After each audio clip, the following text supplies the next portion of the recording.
Hello everyone, welcome back to our YouTube channel. Last పార్ట్లో మహారాణి ఆ దుండగుల నుంచి తప్పించుకోవడానికి ప్రయత్నిస్తూ కళ్ళు తిరిగి కింద పడిపోతుంది. ఆ తరువాత ఏం జరిగిందో ఇప్పుడు తెలుసుకుందాం. ఆ తరువాత ఆ దుండగులు మహారాణిని చంపబోతూ ఉండగా ఒక పులి వచ్చి ఒక్క ఒదుటున ఆ దుండగుల మీదకు దూకి వారందరినీ చంపేసి అక్కడి నుంచి వెళ్ళిపోతూ ఉంటుంది. అప్పుడే మహారాణి కళ్ళు తెరిచి ఆ పులిని చూస్తూ కాకతీమాతను తలుచుకొని సంతోషిస్తుంది. అదే సమయంలో కాకతీయ సేనాపతి తెచ్చిన వాడు చనిపోగా వాడిని చూసి రాజగురువు, కర్కోటకుడు, ఇలాంటి కర్కోటకులు ప్రాణాల మీద ఆశను వదులుకొని ఇలాంటి దారుణాలకు ఒడిగడతారు ప్రభు. వీడిని ఎంత హింసించినా సరే వీడు చిన్న సమాచారం కూడా ఇవ్వలేదు, ఎవ్వరికీ దొరకరు. ఒకవేళ దొరికినా ఎటువంటి సమాచారాన్ని ఇవ్వరు. ఎందుకంటే వీళ్ళు తెగలోకి చేరగానే వీళ్ళ నాలుకలు తొలగించబడతాయి అని చెప్తాడు. అప్పుడు గణపతి దేవుని సోదరుడు, సోదరా, గర్భవతిగా ఉన్న మహారాణిపై ఇంత దారుణానికి ఒడికట్టినది ఎవరు అని అంటాడు. వెంటనే ఇంకొక సోదరుడు, ఆ దేవగిరి మహారాజే ఇంత దారుణానికి ఒడికట్టి ఉంటాడు అని అంటాడు. వారి మాటలు విని మహారాజు చాలా కోపంతో తన సైనికులందరినీ తీసుకొని దేవగిరి రాజ్యంపైకి దండయాత్రకు బయలుదేరుతాడు. అప్పుడే మహారాణి ఒంటి నిండా గాయాలతో ప్రభు అని చిన్నగా నడవలేక నడుస్తూ ఉంటుంది. అప్పుడే మహారాజు మహారాణిని చూసి మహారాణిని దగ్గరికి తీసుకుంటాడు. అప్పుడు మహారాణి, ప్రభు, మీ వారసుడికి ఏమీ కాలేదు, నేను రక్షించుకోగలిగాను అని మహారాజు మీద కళ్ళు తిరిగి పడిపోతుంది. ఆ తరువాత మహారాజు రాజవైద్యుల చేత మహారాణికి వైద్యం చేయించి మహారాణి చేతిలో చెయ్యి వేసి, మేము మీకోసం చాలా ఆందోళన చెందాము, మీరు తోడులేని జీవితాన్ని మేము ఊహించుకోలేము అని బాధపడుతూ ఉంటాడు. వెంటనే మహారాణి, ప్రభువులు మన్నించాలి, ఆ దుర్మార్గులు నన్ను నా చిన్ని తండ్రిని చంపాలని విశ్వ ప్రయత్నాలు చేశాడు, కానీ ఆ కాకతీమాత దయవల్ల మేము ప్రాణాలతో బయటపడ్డాము అని చెప్తుంది. అప్పుడు మహారాజు, మహారాణి, ఆ సంగతులన్నీ తర్వాత ముందు మీరు విశ్రాంతి తీసుకోండి అని చెప్తాడు.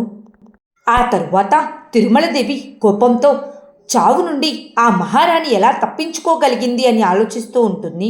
అప్పుడు తిరుమలదేవి భర్త, చవటలు, దద్దమ్మలు, ఏ పని చేతగాని మూర్ఖులు, ఏ పని చేతగాని అసమర్థులు అని అంటాడు. వెంటనే తిరుమలదేవి, నేను విశ్వ ప్రయత్నం చేశానడానికి ఆధారం రక్తంతో తడిసిన నా పాదాలు చేతులే, కానీ మీరు దానిని ఎప్పుడూ గుర్తించడం లేదు అని అంటుంది. అప్పుడే ఒక సైనికుడు అక్కడికి వచ్చి, ప్రభువులు మన్నించాలి, ఒక అత్యవసర సమాచారం, యువరాణి సుమతీదేవి మిమ్మల్ని త్వరగా కలుసుకోవాలని చెప్పారు అని చెప్తాడు. ఆ తరువాత మహారాణి బాధపడుతూ, ఇంత ప్రమాదకరమైన పరిస్థితి నుంచి నేను బయటపడతానని అస్సలు అనుకోలేదు ప్రభు అని అంటుంది. వెంటనే రాజగురువు, మహారాణి, మీ కడుపున దైవబాల సంపన్నుడైన అపూర్వ జాతకుడు పుట్టబోతున్నాడు అని చెప్పి అక్కడి నుంచి వెళ్ళిపోతాడు. ఆ తరువాత మహారాణి, ప్రభు, మీరిష్టపడే విధంగా ఎంతో అలంకరించుకున్నాను కానీ అని చెప్పబోతూ ఉండగా మహారాజు, అలంకరణ, ఆ అవసరమే లేని అందం మహారాణి మీది. మహారాణి, మీరు ఏదో చెప్పాలని చెప్పలేకపోతున్నారు, ఏమిటది అని అడుగుతాడు. వెంటనే మహారాణి, అదేమీ లేదు ప్రభు అని అంటుంది. కానీ మహారాజు, మీ కళ్ళు మా ముందు నిజాన్ని దాచలేవు మహారాణి, మీ మనస్సులో ఏముందో నిస్సంకోచంగా చెప్పండి అని అంటాడు. అప్పుడు మహారాణి, ప్రభు, మనం స్త్రీ స్వరూపమైన ఆ కాకతీమాతను పూజిస్తున్నాము. ఆ తల్లి సర్వజగద్రక్షకురాలు. ఆ తల్లి ఆశీర్వాదంతో మన కడుపున మగపిల్లవాడే పుడతాడు. కానీ ఒకవేళ ఆడపిల్ల పుడితే అని అనబోతూ ఉండగా మహారాజు, లేదు మహారాణి, ఖచ్చితంగా మగపిల్లవాడే పుడతాడు, మీరేమీ దిగులు పడకండి, ఆ తల్లే అంతా చూసుకుంటుంది, రండి ఆ తల్లి దివ్యలు తీసుకుందామని మహారాణి లేపబోతూ ఉండగా మహారాణికి నొప్పులు మొదలవుతాయి. అది చూసి మహారాజు కంగారు పడుతూ, ఎవరక్కడా, వెంటనే పెద్దమ్మని పిలిపించండి, మహారాణిని అంతఃపురానికి తీసుకువెళ్ళాలి అని ఆజ్ఞాపిస్తాడు. అప్పుడే రాజగురువు అక్కడికి వచ్చి, మహారాజా, మీరేమీ ఆందోళన చెందకండి, మనము కాకతీయ మాత ఆలయం ప్రాంగణంలో ఉన్నాము, సమయం కూడా చాలా తక్కువగా ఉంది, కాకతీయ సామ్రాజ్య వారసుడు ఇక్కడే జన్మించాలని ఉందేమో. ప్రసవానికి కావలసిన ఏర్పాట్లన్నీ నేను పూర్తి చేపిస్తాను అని అక్కడి నుంచి వెళ్తాడు. అదే సమయంలో అంతఃపురంలో సుమతి కోసం ఎదురుచూస్తున్న సుమతి భర్త మహారాణి ప్రసవ సమయంలో ఈ అత్యవసర సమాచారం దేనికి, అందరినీ ఇక్కడికి రప్పించి ఎక్కడికి పోయింది ఈ తింగరి సుమతి అని చూస్తూ ఉంటాడు. వెంటనే సుమతి వచ్చి, అయ్యో రామ్మా, నేనేమి తింగరిదాన్ని కాదు, మీరందరూ నన్ను తింగరిదాన్ని, తెలివి తక్కువ దాన్ని అంటూ ఉంటారు. అందుకే కాకతీమాత దయతలచి మీరెవ్వరికీ తెలియని రహస్యాన్ని నాకు చెప్పింది అని అంటుంది. సుమతి మాటలకు అందరూ పెద్దగా నవ్వుతూ, ఛా, నిజమా, ఏమిటది అని అడుగుతాడు. వెంటనే సుమతి, అవును, అది దైవ రహస్యం, ఎలా చెప్పాలి అని ఆలోచిస్తూ ఉంటుంది. వెంటనే సుమతి భర్త నచ్చబెట్టకుండా ఏమిటో చెప్పు అని అంటాడు. అప్పుడు సుమతి, మహారాణిని చంపడానికి మనం చాలా ప్రయత్నాలు చేశాము, అయినా కానీ చంపలేకపోయాము, అయినా నాకు ఆనందంగానే ఉంది అని అంటుంది. వెంటనే సుమతి భర్త కోపంతో, ఆనందంగా ఉందా, నీ శార్థం ఆనందం, ఒక పక్క మేము మహారాణిని చంపలేకపోయామని ఆందోళనలో ఉంటే నీకు ఆనందంగా ఉందా, అసలు మహారాణిని కాదు చంపాల్సింది, నిన్ను చంపేయాలి అని అంటాడు. వెంటనే సుమతి, అయ్యో రామా, నిజంగానే నాకు ఒక దైవ రహస్యం తెలిసింది, అది నిజమని తెలుసుకోవడానికి నేను కల్లూరు అవధూతను కలిశాను అని చెప్తుంది. అప్పుడు తిరుమలదేవి విసుక్కుంటూ, అసలు నువ్వేం చెప్పదలుచుకున్నావు సుమతి, కాసేపు దైవరహస్యం అంటావు, కాసేపు ఎవరో మహానుభావుడు అంటావు, ఏమి చెప్పదలుచుకున్నావో సోది లేకుండా చెప్పు అని అంటుంది. వెంటనే సుమతి, అయ్యో రామా, అక్క, అలా తొందర పెడితే నేను ఏం చెప్పాలనుకున్నానో చెప్పలేను. అవును, ఇంతకీ నేను ఏం చెప్పాను అని ఆలోచిస్తూ ఉంటుంది. వెంటనే సుమతి భర్త కోపంతో, నీకంటే ఎవరో తింగరి సన్నాసిని కలిశావని చెప్పావు అని అంటాడు. అప్పుడు సుమతి, అవునవును, కలవడం కాదు, పిలిపించాను కూడా అని అతన్ని తీసుకురావడానికి వెళ్తుంది. అదే సమయంలో మహారాణి ప్రసవ నొప్పులతో బాధపడుతూ ఉంటుంది. బయట మహారాజు ఆందోళన చెందుతూ ఉంటాడు. రాజగురువు, మహారాజా ఆందోళన చెందకండి, ఆ మహాదేవుని దయ వల్ల అంతా మంచే జరుగుతుంది అని చెప్తాడు. అప్పుడే ఒక ముసలివాడు అంతఃపురంలోకి వస్తాడు. అతన్ని చూసిన తిరుమలదేవి, ఎవరి ముసలినక్క అని అంటుంది. వెంటనే సుమతి, అయ్యో రామ్మా, లెంపలేసుకో అక్క, వారు మా తరతరాల ఆస్థాన జ్యోతిష్యులు, వారు భూత భవిష్యత్ వర్తమానాలు తెలిసిన వారు అని చెప్తుంది. అప్పుడు సుమతి భర్త, పేరేమన్నావు అని అడుగుతాడు. అప్పుడు ఆ ముసలివాడు, కల్లూరి నరసింహ అవధూత, భవిష్యత్తు గురించి చెప్పడానికి ఇక్కడికి వచ్చాను అని అంటాడు. వెంటనే తిరుమలదేవి, అంత గొప్పవాడివా అని అడుగుతుంది. అప్పుడు ఆ అవధూత ఎంత గొప్పవాడినో ఆ శాంభవీదేవే తెలియజేస్తుంది అని అంటాడు. వెంటనే సుమతి భర్త విసుక్కుంటూ, మాటలొద్దు, ఏం చెప్పదలుచుకున్నావో చెప్పు అని అంటాడు. అప్పుడు ఆ అవధూత, ఈ ముసలితనం వల్ల నేనేమీ చెప్పలేనని మాత్రం అనుకోవద్దు, చెప్పండి, మీలో ఎవరు చక్రవర్తి కావాలనుకుంటున్నారో అని అడుగుతాడు. వెంటనే సుమతి భర్త, హరిహరదేవులు, మా అన్నయ్య, జరగబోయేది తెలిసిన మీకు ఎవరు చక్రవర్తి కావాలనుకుంటున్నారో తెలియకుండానే అడుగుతున్నారా, లేక కావాలనే తెలిసే అడుగుతున్నారా అని అంటాడు. వెంటనే ఆ అవధూత, కాకతీయ సామ్రాజ్య భవిష్యత్తు ఇందులోనే ఉంది అని ఒక కాగితాన్ని చూపిస్తూ, ఇది గణపతి దేవునవాని జాతక చక్రం, దీని ప్రకారం వీరికి మగ సంతానమే కలగదు, కాకతీయ సామ్రాజ్యానికి వారసున్నే ఇవ్వరు అని చెప్తాడు. ఆయన చెప్పిన మాటలు విని తిరుమలదేవి అందరూ ఆశ్చర్యంగా చూస్తూ ఉంటారు. అప్పుడు ఆ అవధూత, అలా ఆశ్చర్యంగా చూడకండి, నేను ఎన్నో సంవత్సరాలు తపస్సు చేసి ఈ శక్తిని సంపాదించాను, నా భవిష్యవాణి ఎప్పుడూ అసత్యం పలుకదు అని చెప్తాడు.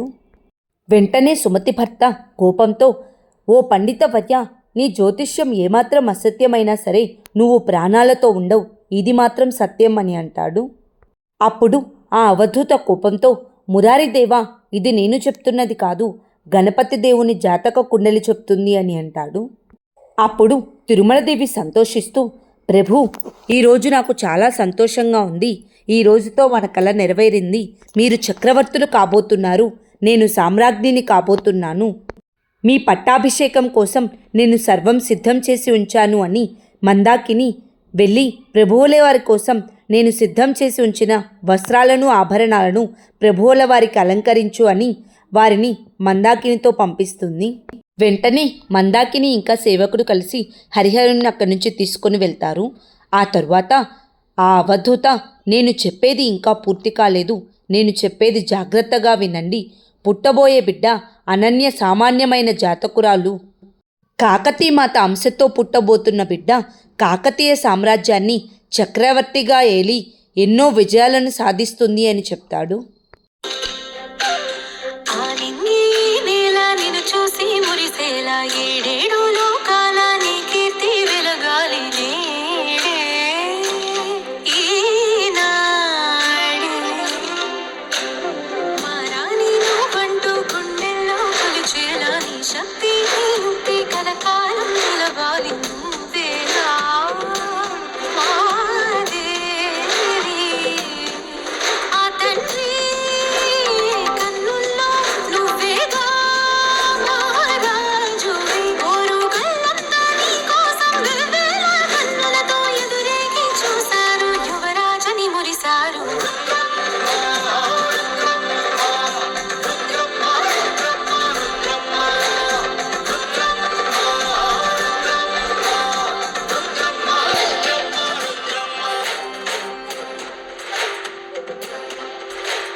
అప్పుడే మహారాణి బిడ్డకు జన్మనిస్తుంది.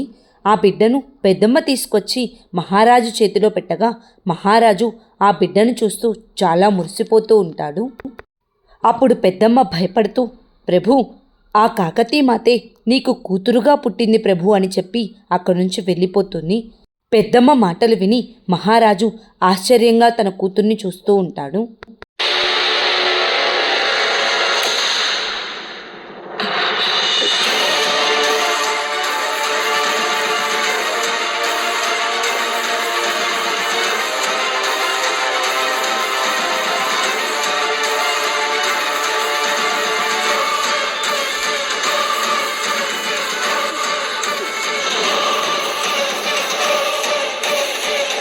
అదే సమయంలో తిరుమలదేవి సింహాసనం దగ్గరికి వెళ్ళి, ఈ సింహాసనానికి రాజు నా కుమారుడు విశ్వేశ్వరుడి దేవుడు ఒక్కడే, వాడు రాజవుతాడు, నేను రాజమాతనవుతాను, కొత్త శకం ప్రారంభమవుతుంది, అందరూ దానికి దాసోహం కావలసిందే అని అంటుంది. ఆ తరువాత గణపతి దేవుడు బిడ్డను చేతిలో పట్టుకొని, పుట్టింది ఆడపిల్ల అని తెలిస్తే కాకతీయ సామ్రాజ్యం గణపతి దేవుడితోనే అంతమైపోతుందని నా శత్రురాజులు సంబరాలు చేసుకుంటారు. ఏం చేయాలో, ఎలా చేయాలో, నా తదుపరి కర్తవ్యమేమిటో నాకు అర్థం కావడం లేదు ఆచార్య అని అంటాడు. అప్పుడు రాజగురువు, బాధపడకండి ప్రభు, ఇది దైవ నిర్ణయం. ఒక సాధారణ బాలిక జన్మించిందని మీరెందుకు బాధపడాలి? కాకతీయ సామ్రాజ్యాన్ని, కాకతీయ వంశాన్ని నిలబెట్టడానికి సాక్షాత్తు ఆ కాకతీమాతే జన్మించిందని ఎందుకు అనుకోకూడదు అని అంటాడు. అప్పుడు గణపతి దేవుడు, కానీ ఒక ఆడపిల్ల ఇంత సువిశాల సామ్రాజ్యాన్ని ఎలా పాలించగలుగుతుంది అని అంటాడు. వెంటనే రాజగురువు, పరిపాలించేది ఒక ఆడపిల్ల అని శత్రువులకు తెలిసినప్పుడు కదా అని అంటాడు. రాజగురువు మాటలకు గణపతి దేవుడు ఆశ్చర్యంతో, మీరేమంటున్నారో నాకు అర్థం కావడం లేదు ఆచార్య, పుట్టింది ఆడపిల్ల కాదని మగపిల్లవాడు అని రాజ్యానికి, రాజ్య ప్రజలకు చెప్పమంటున్నారా అని అడుగుతాడు. అప్పుడు రాజగురువు, అదే చెప్పమంటున్నాను, అది ఒక్కటే చెప్పమంటున్నాను. ఆడదంటే అబల కాదు సబల అని మన వేదాలు, ఉపనిషత్తులు చెప్పక్కనే చెప్తున్నాయి. మహిషాసురుణ్ణి అంతమొందించిన పరాశక్తి ఆడది కాదా? నరకాసురుణ్ణి వధించిన సత్యభామ స్త్రీమూర్తి కాదా? ఎందరో స్త్రీమూర్తులు శత్రు సంహారం చేశారు. అలాగే ఈ పసిబిడ్డ కాకతీమాత వరప్రసాదంగా శత్రు సంహారం చేసి ఈ త్రిలింగ దేశాన్ని, కాకతీయ సామ్రాజ్యాన్ని మరింతగా విస్తరింపచేయొచ్చు కదా. నాకు తెలుసు ప్రభు, మీరు రాజ్యాన్ని, రాజ్య ప్రజలను నమ్మించి మోసం చేస్తున్నానేమోనని బాధపడుతున్నారని. కానీ 1000 అబద్ధాలాడైనా ఒక శుభకార్యం చేయమన్నారు.